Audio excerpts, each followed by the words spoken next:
Hey guys, have you ever wanted to be on a podcast talking about all things theology? If so, listen closely because Downer Church is the first spin-off show to the System is Down podcast. On most Mondays at 8 p.m. Central Standard Time, we host a completely open discussion on Skype about whatever you guys are pondering in theology, and everyone is welcome to join.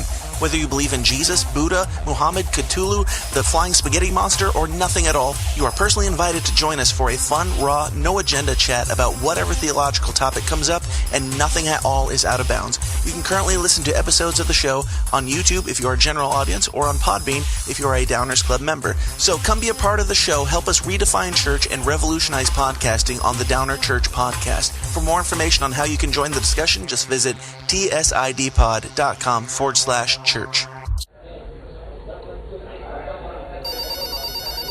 The following is a Goulash Media production. goulashmedia.net. Welcome to the System is Down.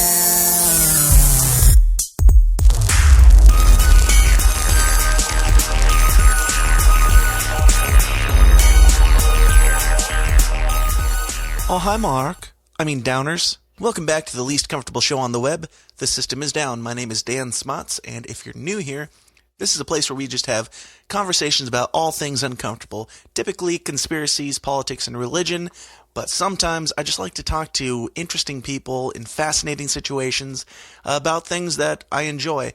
And with that said, if you haven't seen the movie The Room, then you are doing yourself a great disservice. This movie is so strangely bad. It has been called the worst movie of all time. It's been called the Citizen Kane of bad movies, and it's become such a pop culture phenomenon that it has inspired books and documentaries and even a Hollywood movie, all these documenting the behind the scenes on what transpired to bring The Room into existence. So it's all really bizarre and interesting stuff, and I had a chance to chat with Rick Harper, who is the director of the upcoming documentary Room Full of Spoons, which is a really in-depth behind-the-scenes look at The Room, how it was created, and the creator of it, Tommy Weisau, who got cold feet and is taking legal action against Rick Harper. So a lot of really crazy and entertaining things, and I want to get to the conversation I had with Rick as soon as possible, but before we do, I gotta let you know about two things. The first being the Downers Club. The Downers Club is our patron program that you can join for as little as $1 a month, and in return, you get all sorts of bonus audio content, basically a variety show. We do typically 2 to 4 bonus episodes a week, with shows like the Anti-News, where Craig and I give our hot takes on current events. I also do a Would You Rather Wednesday, where Remzo Martinez and I play the most horrifying game of Would You Rather that you've ever heard. We do Rotten Potatoes movie reviews, and spoiler alert, Mark Clare from the Lions of Liberty and I did one for The Disaster Artist, which is the James Franco film that just came out that is also based on The Room, so that'll be coming out later this week. We do extended interviews with our guests whenever we can, and as I said at the top of the show in the ad, if you're wanting to listen to episodes of our new podcast, Downer Church, you can have easier access to it through Podbean by being a member of the Downers Club. So you're getting all that in addition to these weekly free episodes for as little as $1 a month, and you're seriously helping out tremendously. So if you want to support the show, if you want to get that stuff, just go to tsidpod.com/support. Also, if you aren't already a member of the System is Down forum, that is a Facebook forum where we just have open discussions about all these topics, all things uncomfortable, and it's a really fun, civil place to hang out, kind of a vacation from the typical nonsense on Facebook. Most of the guests that I have on the show, including Rick Harper, are also members of the System is Down forum. So if you have any questions that I didn't think of that you want to ask them, if you want to just talk to them about their experience in the interview, you can go join the forum by going to tsidpod.com/forum, or just go to Facebook and type in the System is Down forum. It is a closed group, so you have to request to join, but if you look like a real human, I will let you in right away. But blah, blah, blah, all that said, on to the actual thing that you're here for, my discussion with the great Rick Harper. It was a fantastic conversation, and I think you're really going to enjoy it. So with all that said, and without further ado, let's get weird.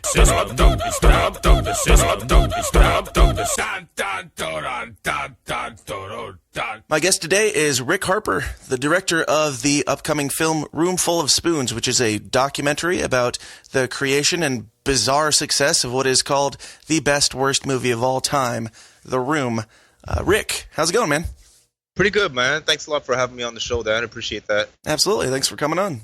Well, Rick, tell us a little bit about you and your background. What transpired in your life that led you to making a documentary about The Room? Well, I mean, listen, I've always wanted filmmaker. I was always a big film geek from a child. I think one of the first bad movies that I saw that I really got a kick out of was Attack of the Killer Tomatoes.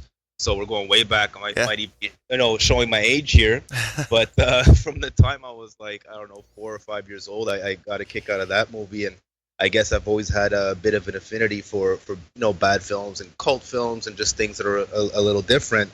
Like I mentioned, I always wanted to be a filmmaker and stuff, and when I discovered The Room, it was still a fairly new thing, and it was just this sort of really cool thing happening in theaters. It was still kind of underground at the time, before all of this disaster artist craziness.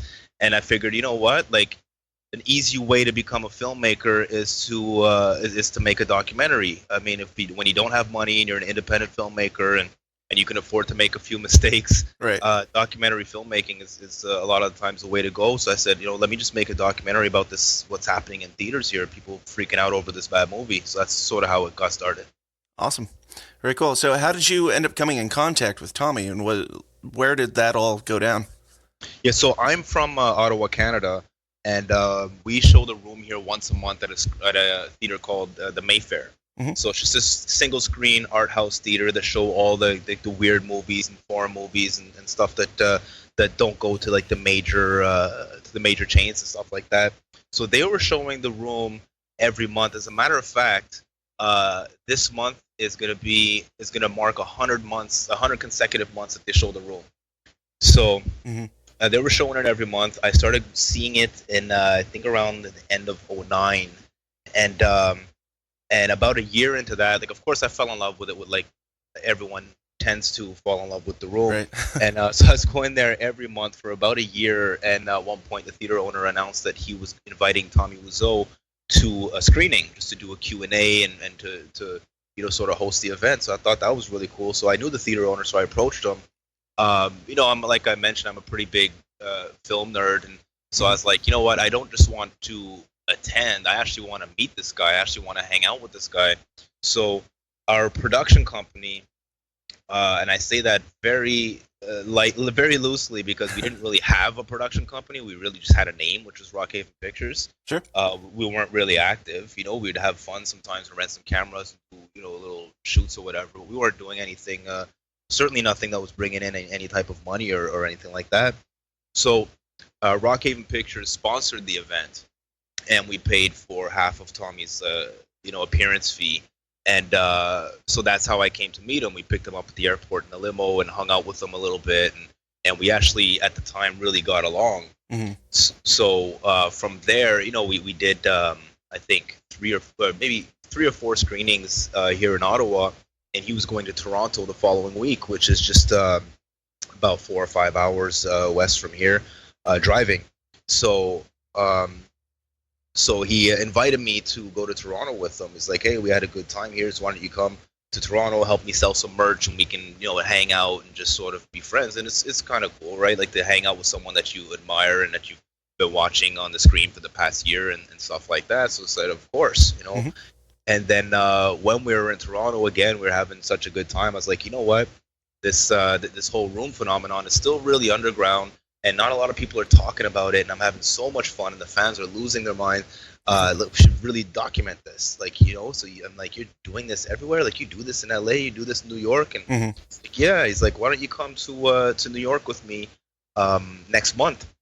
He's like, we can start your documentary there. I said, So I was like, that's awesome, So that's sort of where things took off. So was this something that you had planned before meeting him, like to bring up, or was it just kind of a spur of the moment, seeing all the crazy buzz that was going on just that night, that you decided there to?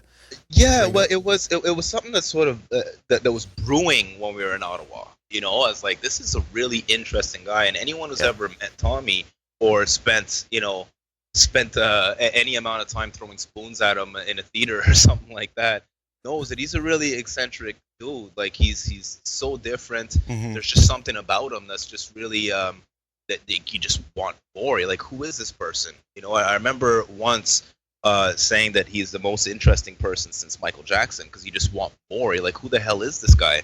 Right. So it's one thing to watch them on screen, a whole other thing to hang out with them. And I was like, I need to share this person with the world, and that sounds really crazy, and it certainly did. Yeah. It sounded even crazier at the time because it's like I'd seen something in him that everyone is getting to appreciate now. He's doing he's on all these talk shows and everything, and so it's like I really need to share not only this phenomenon but this person with the world. Like he's just that interesting. Everyone needs to see who the hell Tommy Wiseau is. Yeah. So I was like, I didn't know whether I wanted to do a short film with him or maybe pitch some type of reality show or something like that. And it ended up being a documentary. I had seen it was right around the time I had seen Best Worst Movie. I don't know if you ever heard of that one. Yeah. It's a great documentary about Troll 2. Yep, about Troll 2.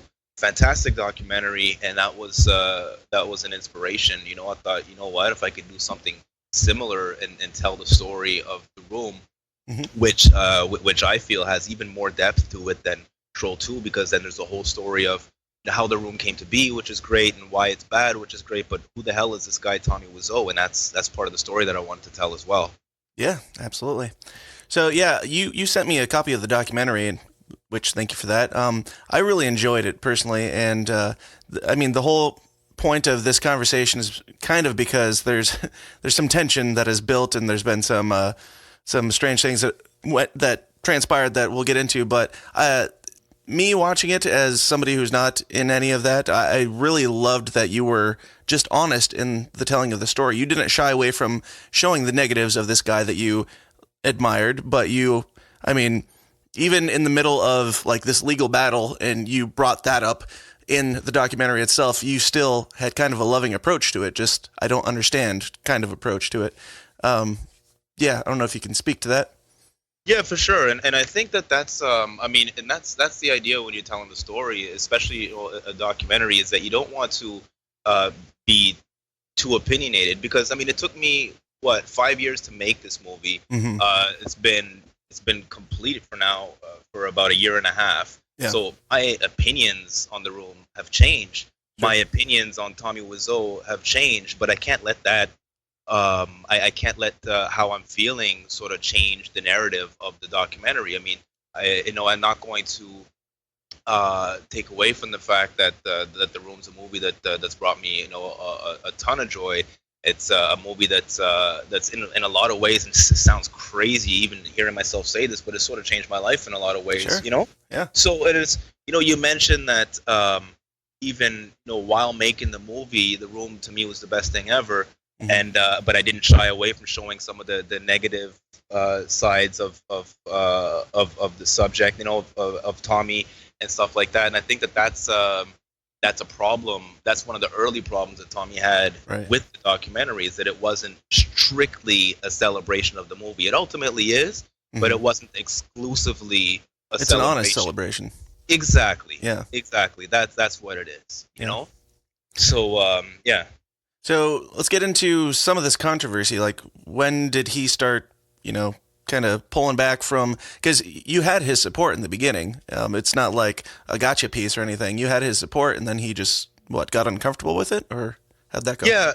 Yeah, pretty early on too. So I mentioned that, we had a bit of I wouldn't call it a pitch session, but I talked to him about my idea to make a documentary. We had a gentleman's agreement, shook hands, and said, meet me in New York the following month.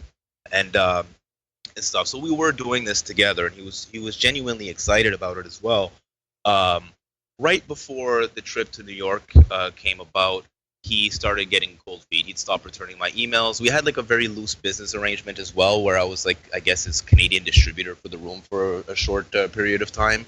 So I would only ever get emails about that business and nothing to do with the documentary. So I started thinking okay, is he really gonna do this, or But I was like, I'm not gonna let that stop me. So we still went to New York. As it turned out, when we got to New York, things did not go as planned. So he pretended that he wasn't even in the city, and then we happened to just run into him and stuff like that. So he made it. He was making it pretty clear that he's no longer interested in working with me on the documentary. Right. So for not to interrupt you, but just for kind of perspective, at kind of what point was this in the creation of the documentary that he started to get cold feet on it?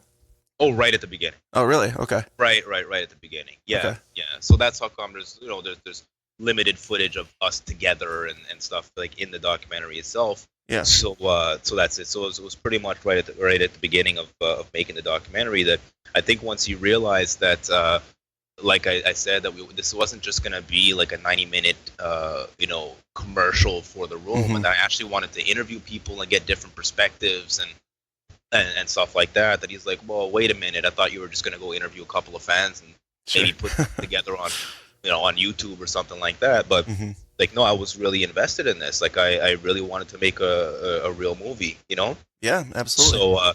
So I didn't let that stop me, and and then of course I just went about and made my own documentary from there. So he was just no longer involved from that point on. Gotcha. Yeah, and you said that you got a lot of interviews. That's kind of an understatement. That's, I think, the great thing about this documentary is that it focuses on a lot of the characters in this crazy story, like in their actual lives, the people that you don't hear about in like The Disaster Artist or the Disaster Artist movie, or you never hear about their stories or anything. You basically focused on virtually everybody except for Greg and Tommy, which are the two main focal points generally when people talk about The Room. Right. Yeah. So Tommy, I mean, he wasn't interviewed for the documentary for obvious reasons, just because he wasn't involved. Yeah. Greg wasn't involved for a few reasons. I mean, A is the obvious one that he's that's Tommy's right hand man. So Greg and I were always cool. We've always had a friendly relationship and stuff like that. But I mean, there's we had conflicting projects when after he wrote the Disaster Artist book and everything that happened with James Franco and so on. Sure. And then B, there's a loyalty factor as well. I mean, if Tommy, who's I guess at least at the time essentially his boss, the guy flying him around and bringing him to all these screenings and stuff like that, doesn't approve of a documentary, it's tough for him to turn around and be talking about it. And then also, I mean, my movie clocks in at just under 2 hours.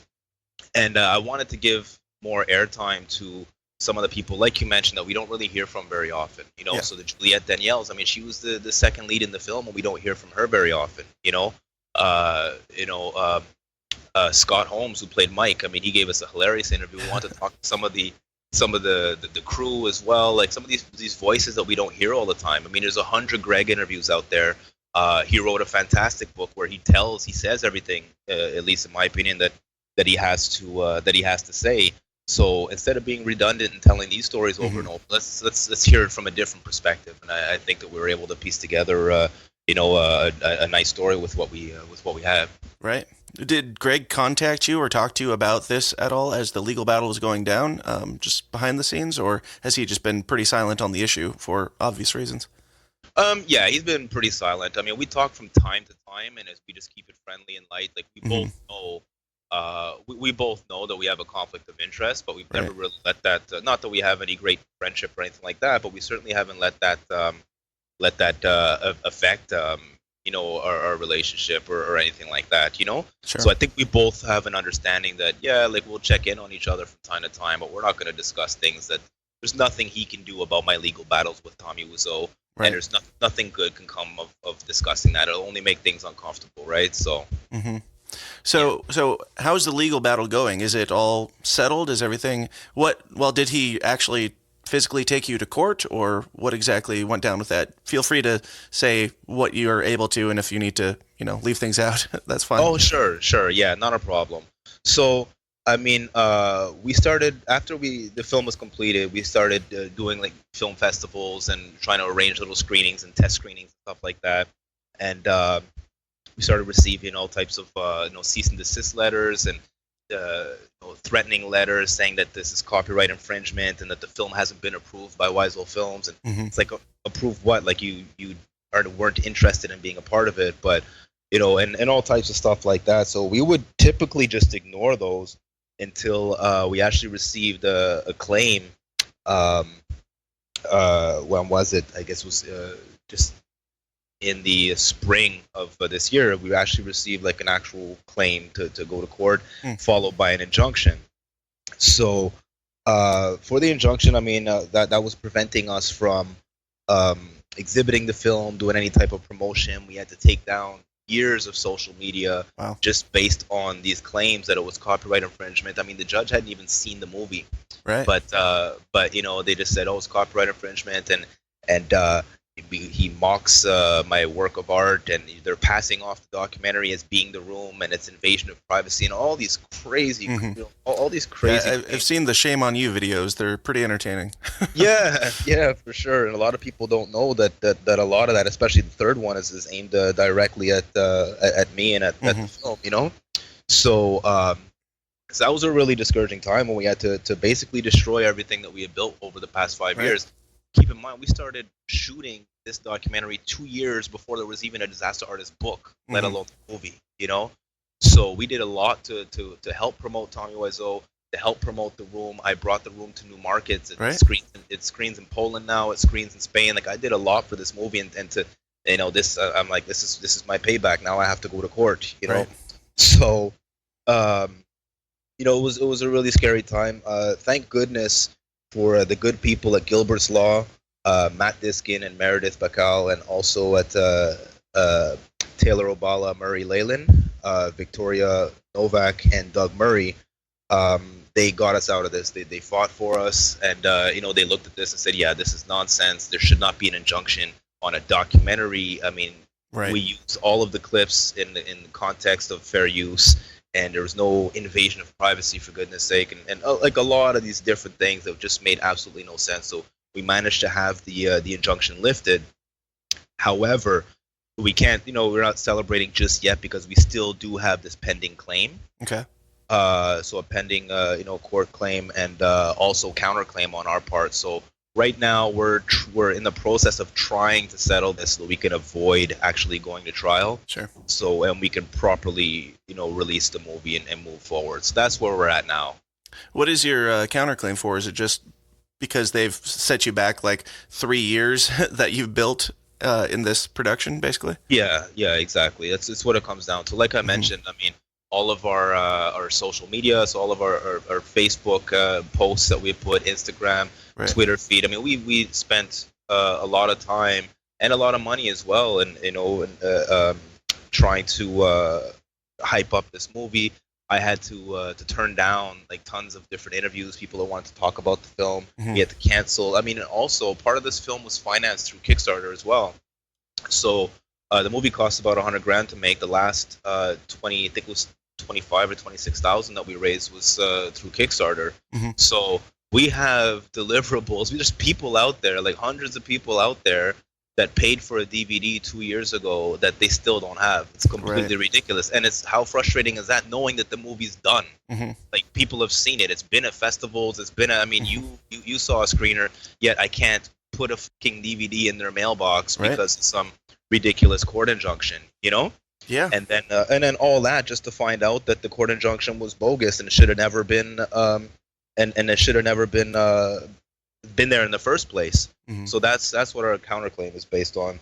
Yeah, I can't even imagine the amount of frustration there, because I mean, all that work that you put into it, and for me, I have only discovered The Room probably within the last 6 months, and I have fallen in love with The Room, and then I was just doing some digging. This is how I found you. I was doing some digging on the movie, like, surely somebody's done something else about this movie, and then I found somebody referenced Room Full of Spoons on Wikipedia, and I went looking for that, and there was so little information, because I assumed, because everything had to get pulled, that I just assumed that it was like a low budget whatever documentary, since I couldn't find any like fan pages or anything showing stuff from the movie. But now seeing it, I'm very happy and pleased to see that you did it.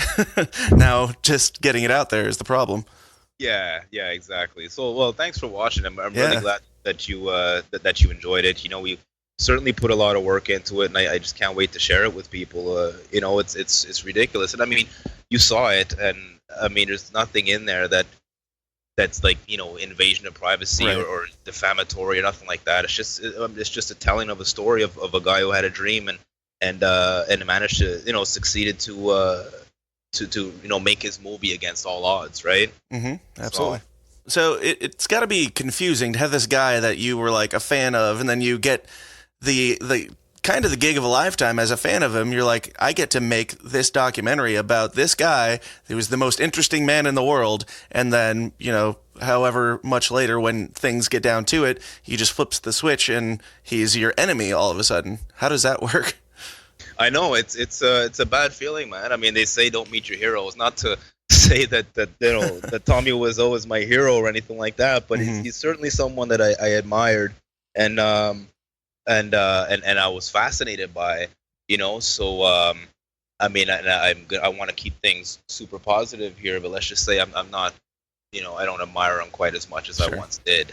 You know, when someone tries to take you to court and essentially, you know, kind of ruin your life, or at least your you know, your life's work. I put half a decade into this movie, you know, to celebrate this man, and then he turns around and spits in my face. It's really hurtful, you know. Right. Not that we're you know, I don't know, therapists or psychologists or anything, but what do you think his reasoning is? I mean, it seems like there are a lot of these stories that are told about him that you hear, even in The Disaster Artist from Greg.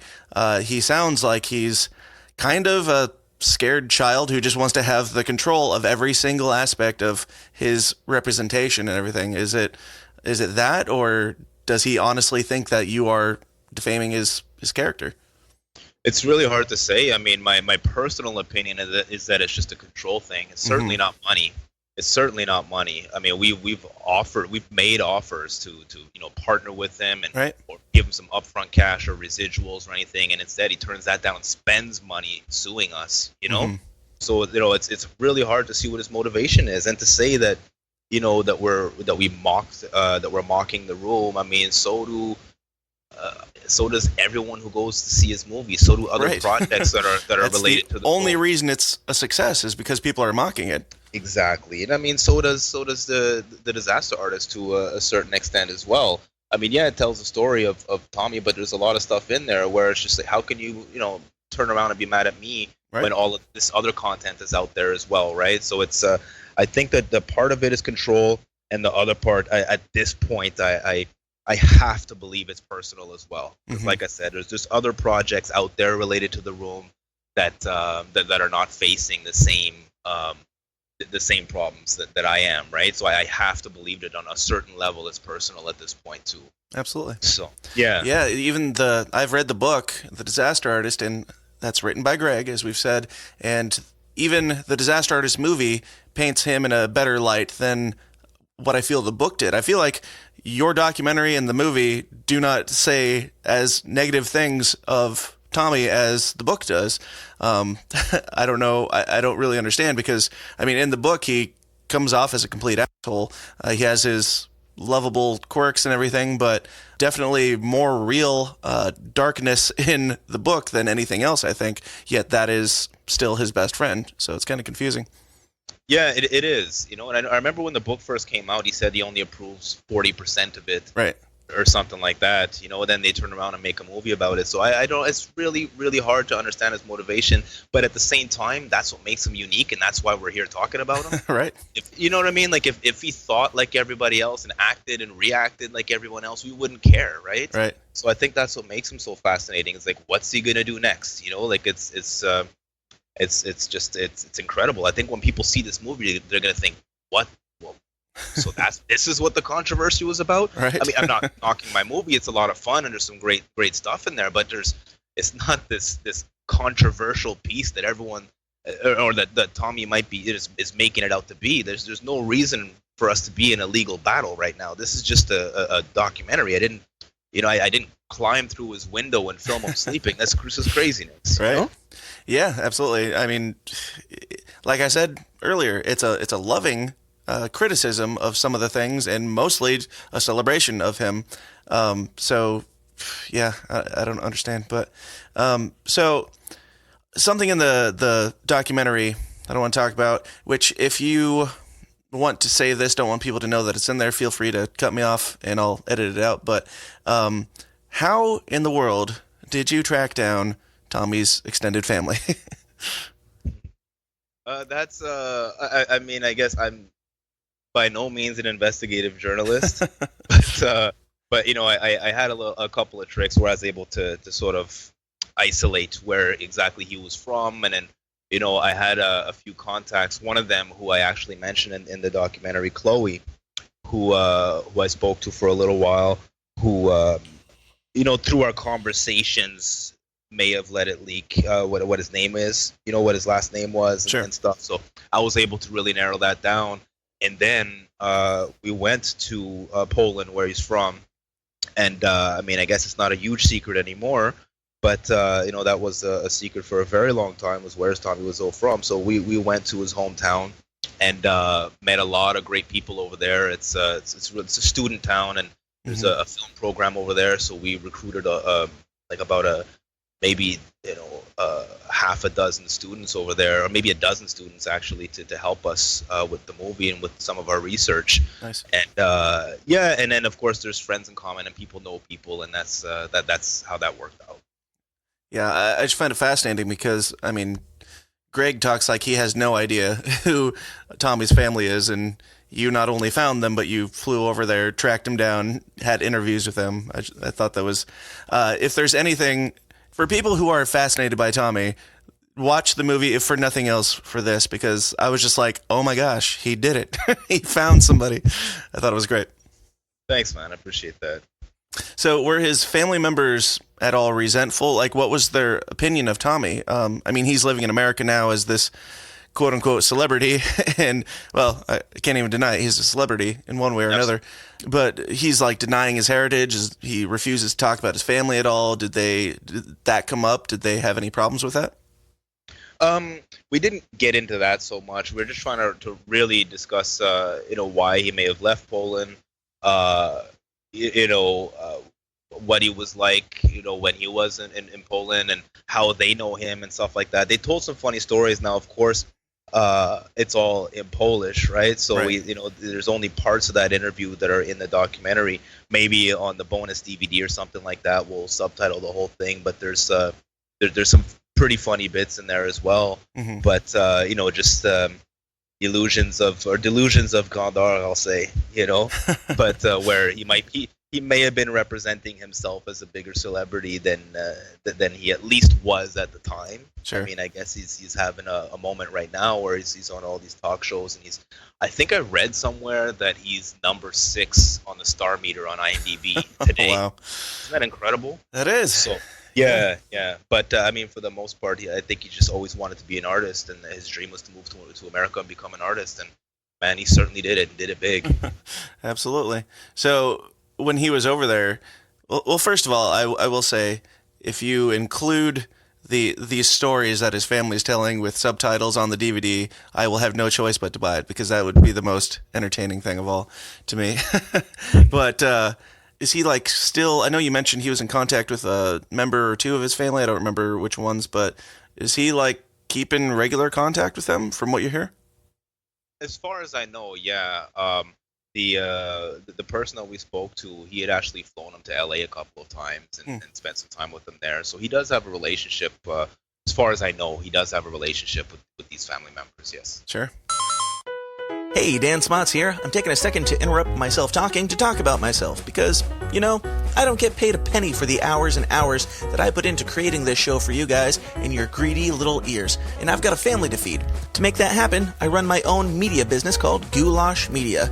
If you have a need in anything from video production to graphic design to audio production and beyond, you can get it all for a painfully fair price at Goulash Media. In video, I do weddings, music videos, commercials, pageants, plays, etc., etc., etc. For design, I do photo editing, album art, logos, branding, business cards, merchandise, you name it. For audio, I do engineering, production, editing, jingles, and, well, podcasts. So if you've got a media need of any kind, or if you'd just like to give a little something back and help keep my children fed, check out all the endless options at my website, goulashmedia.net. That's goulash, Goulash, media.net, where we cater to the little guy with the big vision. Okay. Now, without giving anything away, once again, one question that I had about the documentary is you talked about the Sobieski vodka a little bit. It was kind of mentioned, and it seemed like you were alluding to maybe that's how Tommy made his fortune, or that's at least what I took from it. But you kind of moved on from there. So, much like Denny's drug problem, it wasn't really thoroughly explained.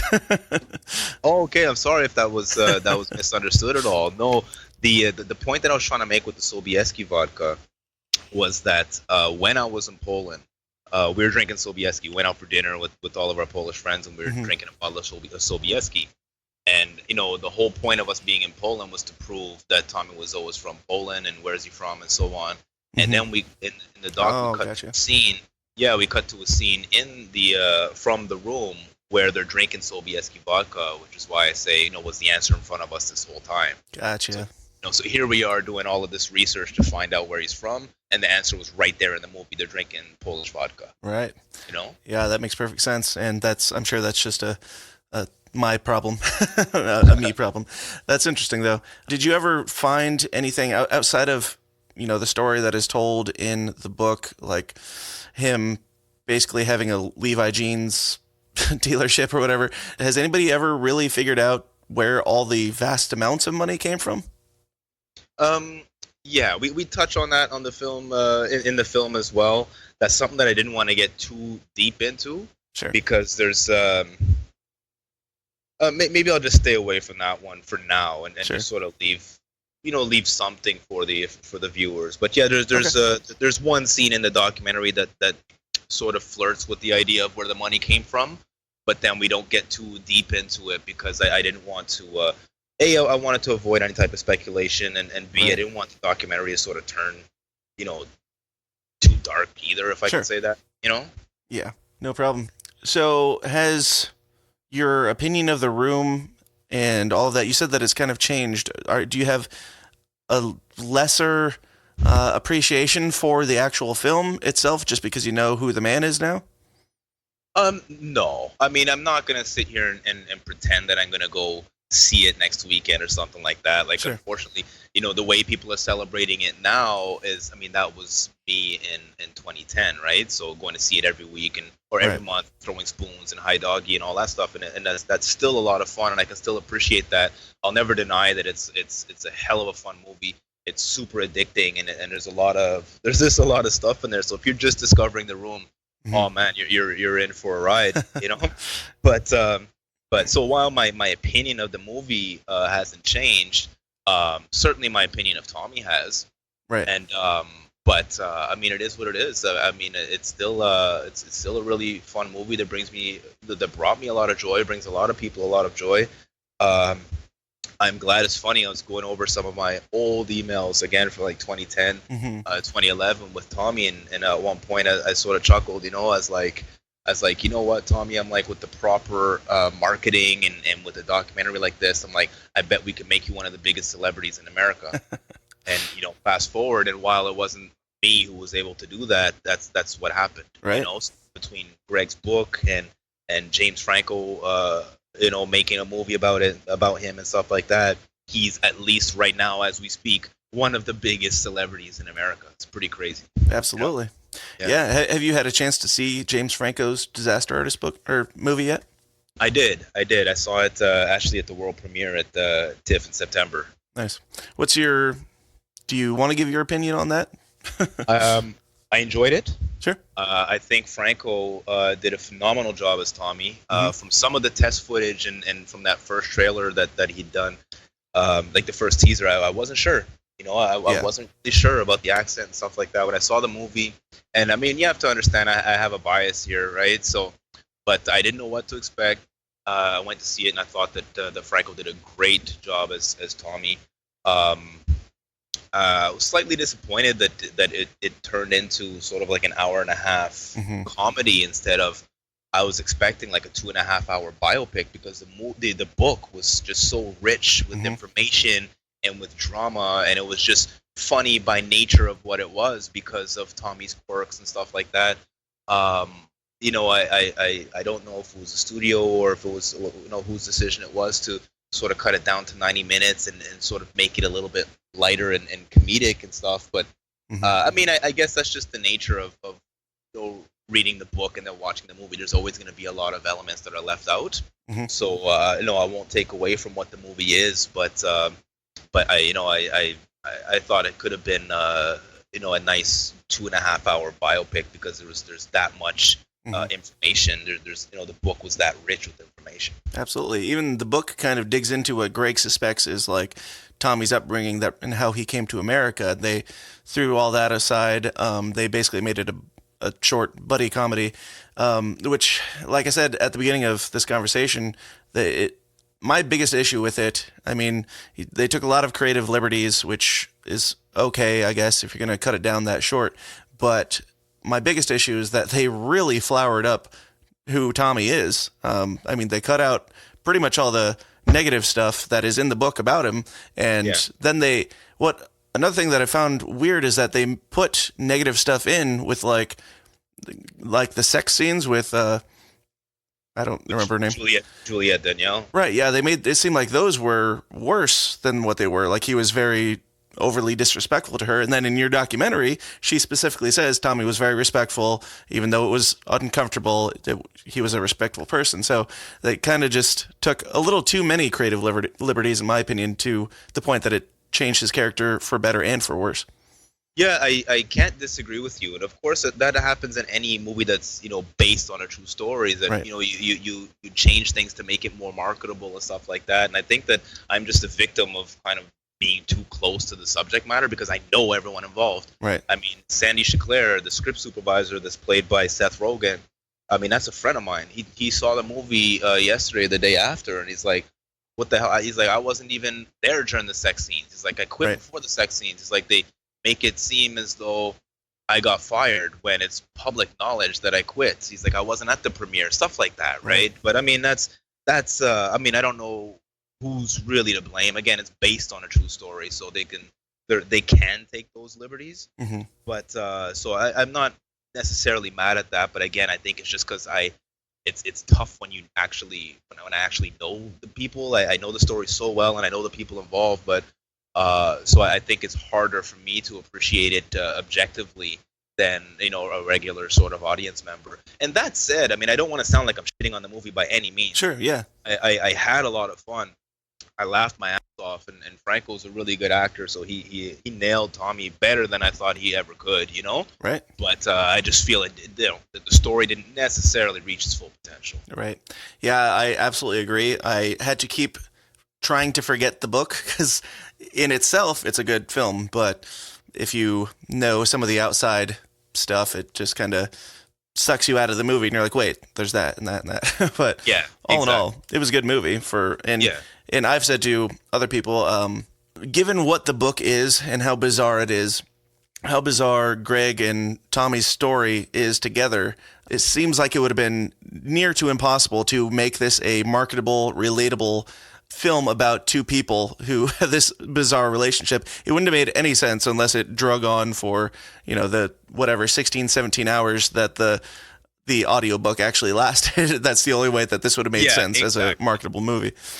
So that's why that's why I said I don't know if it was a studio decision. I know at one point they had changed the name from The Disaster Artist to The Masterpiece. Was that the 3-hour Paul Thomas Anderson epic movie they were supposed to make, and then they cut it back down and called it Disaster? I don't know. I don't know what to make of it, But like I said, it was a cool movie and stuff. But I just remember Franco saying how he wanted to make it. He was inspired by The Master and by Boogie Nights and these Paul Thomas Anderson films. So I didn't see that. It was still a cool movie, but I didn't see that. Absolutely.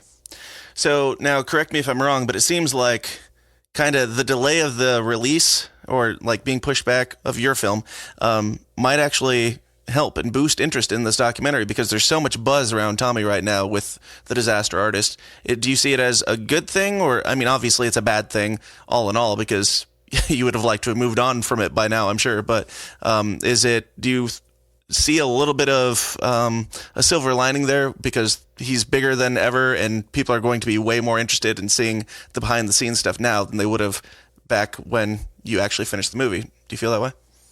Yeah, I'd be lying if I said I didn't. I mean, yeah, of course. If I had released this thing a year ago, it wouldn't be what it is. The room wasn't what it is now, right? Mhm. So of course, hopefully that it'll get me a bigger audience. It was really fun to see Tommy on Jimmy Kimmel and Howard Stern and all of these shows and stuff. You're like, okay, it's cool. Now everyone knows a little bit more about Tommy, and maybe that maybe they'll come across my movie one day. And so it's always fun to know that there's a bigger audience out there. Clearly, this wasn't our intention. We've been trying to release this damn thing for forever now, right? Mm-hmm. But yeah. So, but I mean, I guess it is a silver lining. I mean, so. For sure. Now, did you happen to shoot this documentary on HD and 35 millimeter film with purchased equipment? Yeah, not exactly. This documentary, like I said, cost about $100,000. And maybe 70 of that was ours, and the rest was the gracious Kickstarter backers. So no, we didn't purchase anything, and we certainly didn't shoot on video or on film. That is. Yeah, I feel like with all the bizarre stuff that's going around now, the creation of the documentary about the bizarre creation of this other movie, there should be like a documentary about the documentary, and then James Franco should come back and make a movie about Rick's creation and just do the whole thing over again. Let's make it even weirder, and now maybe Tommy Weisau can play James Franco playing Tommy Weisau. That'd be great. I've heard that a lot, though. A lot of when I tell my story to people, like, holy shit, this is like they're like, I'm seeing this as a movie right now, Yeah. So who knows, maybe 10 years down the line or something like that. But I just can't wait to get this out and sort of move on. I mean, I hopefully have other stories to tell as well, and other movies that I want to make too, right? So. Mm-hmm. Absolutely. I don't want to be known as the Room documentary guy. I'm really trying to make movies and tell stories, So was this documentary? Is that your first film that you've done? It is. Okay. Yeah, it is, and this was essentially our film school. I mean, my partners in this are my childhood friends actually. Fernando Ferrero and Martin Rassico are my co-producers, and then our other friend Richard Towns, who owns Parktown Studios here in Ottawa. Came along a little bit later in the project, and so we're already planning future projects and stuff like that. But this was our first movie, not Parktown. They've done several movies, but me and my two original partners in this is our first movie. We've done music videos and fun projects and stuff like that before, but this was essentially our film school. Nice. I mean, yeah. So I mean, you can probably see by some of the choices early on in the documentary, like some of the interviews where the camera angles are a little bit glare in the glasses and stuff like that. But we didn't know what we were doing, man. Like this is just there and take limited B-roll and just set up a couple cameras and just like, all right, we didn't really know what we were doing, so we learned a lot. We got better equipment. We took courses. We watched tons of documentaries and just learned. And so now. The stuff that we shot towards the end is so much better than what we started with, Nice. But yeah, so that's it. So it's a really, really fun project. We had a lot of fun making it. Met some amazing people. Built a strong network. I can proudly say that I'm actually like friends with most of the people in the room. Like Juliette, nice. I just spoke to her the other day. We were just messaging about stuff, not even room related. Like she's just a great woman. She's just so much fun, Dan Janjigian, who plays Chris R, is an awesome dude. His wife's a wrestler. He travels the world, So we were messaging. He was in Japan a couple months ago for some wrestling competition, and we were texting. Like he's Sandy Chiclair. I talked to him almost on a bi-weekly basis. Like we're these are really nice people that are oddly enough kind of in my life now. You know what I mean? So yeah. It's really crazy, but it's cool at the same time. Like you said, it's the ultimate fan experience, minus the getting sued by Tommy thing. But that is what it is. I mean, it makes for an interesting story, and I'm sure I'm gonna look back on this one day and be like, wow, what a journey. Right. Yeah. This is the story that the direction in your life that I assume never thought your life would go in. And I got to say, for a first outing, it's a fantastic film. Kept my attention the whole way through, which is saying a lot for me. And I certainly applaud you for it. And I know that other friends of mine will definitely enjoy getting this behind the scenes look. Now, is there finally a set release date, or is that still kind of up in the air? It's still kind of up in the air, but not for long. And I've been saying that forever. So I hate myself, and I know that if once we share this interview on social media, people are gonna listen and be like, "Well, what the fuck?" Like you say this every time, Rick. Every time we ask you, you say it's coming out soon. It's been soon for a year and a half. I go like, yeah, I get it. I'm so sorry. But we're really trying to get this thing out. If I could have had it out a year ago, I would. So just please be patient, and we're gonna update our social media soon, and we're doing everything we can to get this out like yesterday. Truly. Absolutely. Is there a release date release date? Because I mean, is there like a certain date that is like the light at the end of the tunnel where you see this this whole case going? Is that seeming to be almost wrapped up, or where are we at? Yeah, I can't commit to that just yet because I've made the mistake of saying that before or of Sure. giving dates before, and then it just sets people up for disappointment and sets me up for 1,000 emails from people saying like, oh, you said Right. this date, where's the movie, right? So all I can say is please be patient. And one thing is that if you message our Facebook page or even shoot us an email at info@roomfulofspoons.com or rick@rockhavenpictures.com, I will respond. There's a 100% chance that I will respond to you. So so if you're feeling impatient or you think you lost your money because you pre-ordered or you're anything, just reach out. Like we're not hard to find. I'm Right. not hard to find at all. Yeah, and if they made it this far into the interview, they've heard all the shit that you've gone through, so they can just chill out a little bit for their whatever $30. Everyone's been great. Yeah. Yeah, and don't get me wrong, everyone's been super kind and super understanding, so I appreciate that. Absolutely. So, what is the release plan once it's out there and allowed to be released? Is it just DVD, or do you have like I don't really know how all that stuff works, but like interest from streaming services or anything like that? Yeah, we have interest from a few distributors so far. So it's just a matter of us getting our paperwork in order and stuff like that. And then at that point, it'll sort of be in their hands to decide whether they're going to pitch it to Netflix or put it on video on demand or go straight to DVD or even maybe hit up all these theaters that are showing the room and do a small theatrical run. That at that point would be out of my hands. Yeah, that'd be great. Yeah. Any plans for you in the future? Do you have other films that you have in the works that you want to bring up? Yeah, I'm actually going to be shooting a film in 2018 called High Season. It's a drama/thriller that I wrote. Again, it's going to be shot independently. We're going to be doing it in Cuba, of all places. Nice. And so this is not a documentary. This is a scripted film. It's a film that I wrote, and so we're just in the middle of, we're in pre-production right now. So Sure. we're in some very, very early stages of discussing how things are going to go and location scouting and stuff like that. So that's going to be my next project. Very cool. Do you have tagline or short description or anything to give the people a little bit of intrigue? Yeah, for sure. It's about these 4 girls that go on vacation and they go on a bootleg boat tour. You know how when if you've ever been south, there's the resort can organize boat tours and stuff like that. But then there's always people on the beach saying, hey, don't go through the resort. They charge too much. Just give me $40 and I'll take you out in the ocean. And things don't quite go as planned. Very cool. I like it. So, are we talking horror? Pardon me? Sorry, you cut out there for a second. Are we talking horror film here?